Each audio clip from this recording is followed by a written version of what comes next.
হাইকোর্টের নির্দেশ কার্যকর করতে বড় পদক্ষেপ উত্তর চব্বিশ পরগনা জেলা প্রশাসনের। বারাসাত ও মধ্যমগ্রামে জাতীয় ও রাজ্য সড়কে টোটো চলাচল বন্ধের সিদ্ধান্ত নেওয়া হয়েছে। জেলা প্রশাসন, পুলিশ ও ট্রাফিক বিভাগের উচ্চ পর্যায়ের বৈঠকে নেওয়া হয়েছে এই সিদ্ধান্ত। জেলা ট্রাফিক পুলিশের তরফে জানানো হয়েছে, আগামী সপ্তাহের মধ্যেই ধাপে ধাপে এই নির্দেশ কার্যকর করার চেষ্টা করা হবে। প্রথম পর্যায়ে বারাসাত ও মধ্যমগ্রামে, পরে গোটা জেলাতেই এই নিয়ম বলবৎ করা হবে।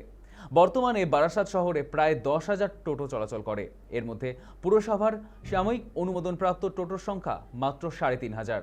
ফলে অনুমোদনহীন টোটোর সংখ্যাও উল্লেখযোগ্য।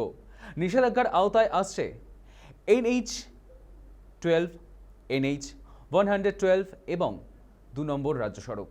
ফলে যশোর রোড, টাকি রোড, বারাসাত ব্যারাকপুর রোড, পেট্রোপোলগামী জাতীয় সড়ক এবং মধ্যমগ্রাম থেকে আমডাঙ্গা ও বামনগাছির জাতীয় সড়কে টোটো চলাচল বন্ধ হবে।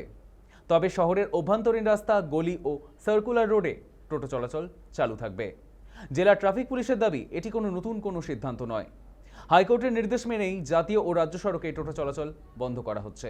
একই সঙ্গে স্পষ্ট করা হয়েছে, হাফ প্যান্ট বা লুঙ্গি পরে টোটো চালানোর ওপর জেলা ট্রাফিক পুলিশের পক্ষ থেকে কোনো নিষেধাজ্ঞা জারি করা হয়নি। আপাতত কেবল জাতীয় ও রাজ্য সড়কে টোটো চলাচল নিয়েই কড়াকড়ি করা হচ্ছে। অপরদিকে এই বিষয়টি নিয়ে প্রতিক্রিয়া জানিয়েছেন বারাসাতের বিজেপি বিধায়ক শঙ্কর চ্যাটার্জিও।